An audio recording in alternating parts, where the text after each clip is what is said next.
नमस्कार मैत्रिणींनो, माझ्या आजच्या कवितेचे नाव आहे ध्येय. सगळं काही मनासारखं कधीच नसतं. सगळं काही मनासारखं कधीच नसतं, पण आपण ते स्वीकारायचं असतं.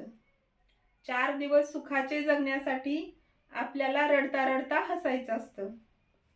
कधी ऊन तर कधी पाऊस, कधी ऊन तर कधी पाऊस, हे असंच का असं म्हणत बसायचं नसतं.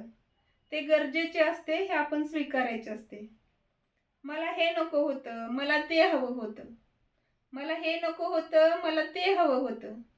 अरे आपण असंच म्हणत बसलो तर जीवन कधी संपलं हे आपल्याला कळणारच नाही आणि मनासारखंही काही मिळणार नाही. जीवनाचा खरा